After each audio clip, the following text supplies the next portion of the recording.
की शुरुआत में हम एक छोटे बच्चे को देखते हैं जिसका नाम मैक्स होता है। वो अपनी बहन को भी बाहर आने के लिए कहता है। वो उससे कहता है कि मैंने एक इग्लू बनाया है तो तुम भी बाहर आकर मेरा इग्लू देख लो ना। लेकिन उसकी बहन उसकी बात नहीं सुनती क्योंकि वो अपने दोस्तों के साथ कॉल पर बात कर रही थी और वो मैक्स से कहती है कि नहीं आ रही मैं बाहर, मैं बिजी हूँ अभी। तभी उनके घर के पास एक गाड़ी आकर रुकती है। उस गाड़ी में उसकी बहन के दोस्त आए हैं। सब खेलने लग जाते हैं लेकिन उनमें से एक मैक्स का बनाया हुआ वो इग्लू तोड़ देता है। तब ये देखकर मैक्स काफी दुखी हो जाता है और रोने लगता है। रात का सीन दिखाया जाता है जहाँ पर हम मैक्स की मदर को देखते हैं जो कि उस टाइम कंप्यूटर पर बैठी अपना ऑफिस वर्क कर रही थी। तब मैक्स भी अपनी मदर के पास आता है और देखता है कि उसकी मदर तो काफी बिजी है, अपनी मदर से नाराज होता है। इसी वजह से वो टेबल के ऊपर ही खड़ा हो जाता है। तब ये देखकर उसकी मदर उससे कहती है बेटा ये क्या कर रहे हो, बुरी बात, नीचे उतरो फौरन। लेकिन मैक्स उनकी बात नहीं मानता बल्कि वो तो उनको काट कर घर से बाहर भाग जाता है। अब भागते भागते मैक्स समंदर के किनारे तक आ जाता है। वो एक बोट में बैठ जाता है। उसे ये पता नहीं होता कि वो इस टाइम कहाँ पर जा रहा है, यानी कि ये कश्ती उसे कहाँ ले जा रही है। लेकिन फिर भी वो आगे बढ़ता रहता है। इस तरह से मैक्स को इस बोट में 2 से 3 दिन गुजर जाते हैं और फिर तीसरे दिन सामने एक आइलैंड दिखाई देता है। लेकिन तभी समंदर में काफी तेज तूफान आ जाता है। इसी वजह से मैक्स को वहाँ पहुँचने में काफी मुश्किल पेश आ रही थी, लेकिन फिर भी उस आइलैंड तक पहुँच ही जाता है।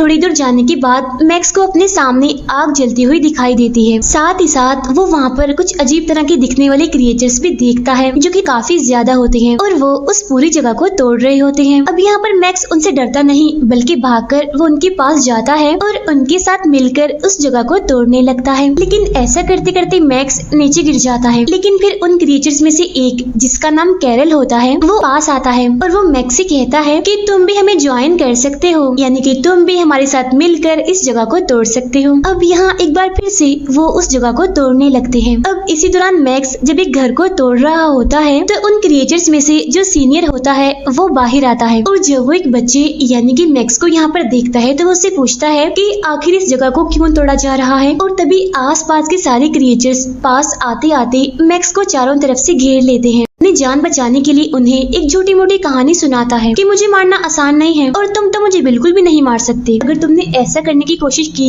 यानी कि मुझे मारने की कोशिश की तो देखना मैं अपनी पावर्स इस्तेमाल कर लूंगा। इससे पहले मुझे कुछ बुरे क्रिएचर्स मिले थे जो साइज में तुम सबसे काफी बड़े थे, लेकिन फिर मैंने क्या किया, मैंने उनका सर ही धड़ से अलग कर दिया। तब ये सुनकर वो क्रिएचर्स पूछते हैं कि हो तो तुम इतने से, तो फिर तुमने इतने बड़े और खतरनाक क्रिएचर्स के सर कैसे उखाड़ दिए। तब मैक्स कहता है कि मैंने बताया तो है अभी, मेरे पास पावर्स हैं। और फिर बाद में जब मैंने उन क्रिएचर्स को मार दिया तो मुझे वहाँ का राजा बना दिया गया। तब ये सुनकर उनमें से एक क्रिएचर उससे पूछता है कि क्या तुम्हारे पास कोई ऐसी पावर है जो गुस्से को और दुख को भी दूर कर दे और इंसान की जिंदगी में खुशियाँ ही खुशियाँ हों। तब ये सुनकर मैक्स कहता है कि हाँ हाँ क्यों नहीं, मेरी पावर सब कुछ कर सकती है। और जब मैं राजा था तो मेरे किंगडम में सारे लोग काफी खुश थे, कोई भी दुखी नहीं था, सभी लोग काफी मौज मस्ती में थे। अब मैक्स की ये कहानी सुनकर वो सारे क्रिएचर्स उसकी बातों में आ जाते हैं और वो भी मैक्स को अपना राजा बना लेते हैं। मैक्स के समेत सबके सब भाग रहे थे, खेल रहे थे, काफी एंजॉय कर रहे थे। अब खेलते खेलते वो आइलैंड के किनारे तक आ जाते हैं, यानी कि अब उनके सामने सिर्फ समंदर था। यहाँ पर वो सारे क्रिएचर्स मैक्स के उनकी जिंदगी में आ जाने की वजह से बहुत ही खुश थे, लेकिन सबसे ज्यादा उसकी जिसके साथ जमती थी वो कैरल था। खेलते खेलते एक दूसरे को पकड़ने पकड़ाने में मैक्स उनके नीचे दब जाता है। तब कैरल की बहन नीचे दबा हुआ देख लेती है, वजह से वो मैक्स के पास जाती है और यहाँ पर वो दोनों बातें करने लगते हैं।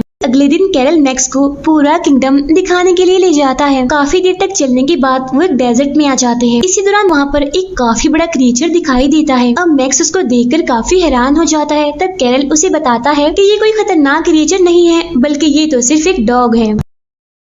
अब ये लोग चट्टानों से गुजरते हुए एक जगह पर पहुंचते हैं। एक नक्शा दिखाते हुए बताता है कि हम बिल्कुल ऐसे ही दुनिया बनाने वाले थे। फिर मैक्स उस नक्शे के बीच में से अपना सर निकाल कर देखता है तो उसे पता चलता है कि ये किंगडम तो बहुत ही खूबसूरत है। वाह, तुम्हारा किंगडम तो बहुत प्यारा है। लेकिन यहाँ पर कैरल उसे दुखी होते हुए कहता है कि हाँ खूबसूरत तो है, लेकिन शायद ये कभी भी ना बन पाए क्योंकि हम तो ऐसा किंगडम बना ही नहीं सकते। तभी सुनकर मैक्स उससे कहता है क्यों नहीं, बिल्कुल बना सकते हैं, हम सिर्फ ऐसा ही किंगडम बनाएंगे। इसके लिए सबसे पहले हमें एक किला बनाना होगा। वो सारे एक जगह पर इकट्ठा होते हैं। यहाँ पर मैक्स उन सभी को अपना प्लान समझाता है। वो सारे बड़े पत्थर तोड़ते हैं और एक जगह पर इकट्ठा करते हैं। वो आसपास की सारी चट्टानों को तोड़ देते हैं ताकि ये जगह बिल्कुल साफ हो जाए, बिल्कुल वैसी ही हो जाए जैसे नक्शे में है। यहाँ पर मैक्स भी सबको गाइड कर रहा था। वो लोग इतनी मेहनत करते हैं कि शाम को ही उनका किला बन जाता है। अब अपनी मेहनत यानी इस किले को देखकर मैक्स और कैरल काफी इमोशनल हो जाते हैं। इसी वजह से वो एक दूसरे को गले से लगा लेते हैं। इसी दौरान कैरल की बहन भी वहाँ पर आ जाती है और वो दोनों वहाँ डेजर्ट में खेलने लगते हैं। वहाँ उड़ते हुए परिंदों को पत्थर फेंककर मारती है। मैक्स को लगता है कि वो परिंदे शायद मर चुके हैं, लेकिन कैरल की बहन उन दोनों परिंदों को उठाती है और मैक्स को भी उन दोनों के बारे में बताती है कि ये भी हमारे दोस्त हैं। कहता है कि क्यों ना हम इन दोनों को भी अपने साथ किले पर ले चलें। इसके बाद मैक्स जब वापस आता है तो वो कैरल को सरप्राइज देते हुए उन दोनों परिंदों से मिलवाता है, लेकिन खुश होने की बजाय कैरल गुस्से में आ जाता है और कहता है कि सबको पता है कि ये हमारा किला है और ये दोनों परिंदे हैं, इसी वजह से ये हमारे साथ यहाँ पर नहीं रह सकते। इतना गुस्सा आता है कि वो वहाँ से चला जाता है।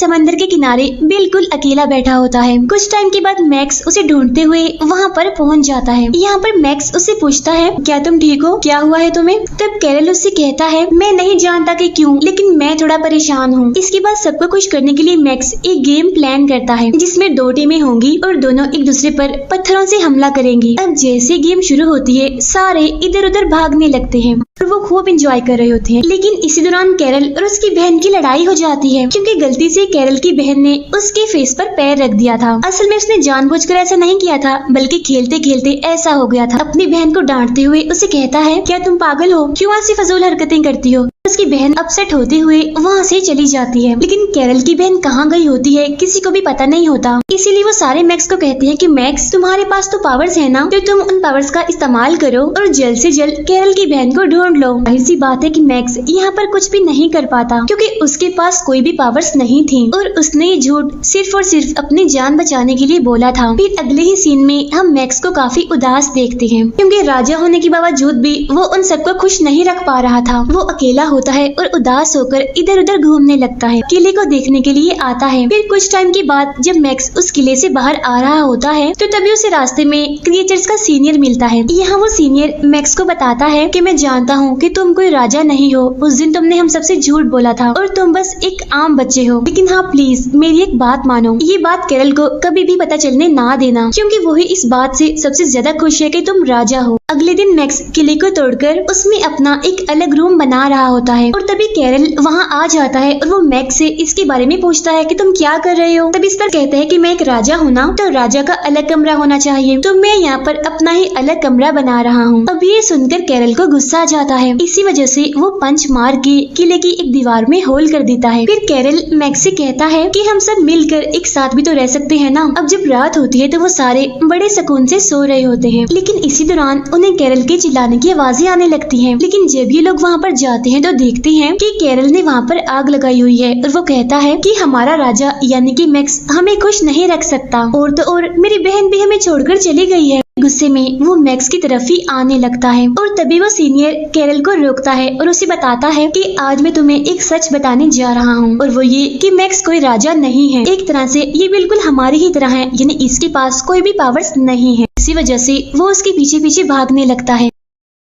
इधर मैक्स अपनी जान बचाने के लिए किले से निकलकर जंगल की तरफ भागने लगता है। भागते हुए जंगल में मैक्स को कैरल की बहन मिलती है और उसे फौरन पता चल जाता है कि मैक्स की जान खतरे में है। इसी वजह से वो मैक्स को उठाकर अपने मुंह में छुपा लेती है। इसके बाद कैरल उसके पास आता है और उसे पूछता है, क्या तुमने मैक्स को कहीं पर देखा है? जिस पर उसकी बहन कहती है कि नहीं, मैंने तो उसे कहीं पर भी नहीं देखा। इसके बाद जब वहाँ से चला जाता है तो उसकी बहन मैक्स को अपने मुंह से बाहर निकालती है। यहाँ पर मैक्स इमोशनल होकर फैसला करता है कि अब मैं वापिस अपने घर जाऊंगा। अगले दिन मैक्स भागता हुआ किले के पास आता है। यहाँ पर आते ही वो कैरल को ढूंढने लगता है क्योंकि आज मैक्स वापस जा रहा है और वो अपने दोस्त यानी कैरल से मिलना चाहता है। अंदर आने के बाद मैक्स देखता है कि ये पूरा किला टूटा हुआ है और आखिरकार उसे कैरल मिल ही जाता है, जो कि सीनियर के साथ एक चट्टान पर बैठा होता है। यहाँ पर देखने में कैरल काफी उदास लग रहा था। फिर जब मैक्स कैरल के पास पहुँचता है तो वो सीनियर वहाँ से चला जाता है। अब यहाँ पर वो दोनों दोस्त चुपचाप बैठे रहते हैं। यहाँ पर मैक्स कैरल को बताता है कि अब मुझे वापस जाना होगा। साथ ही साथ मैक्स ये भी बताता है कि हाँ,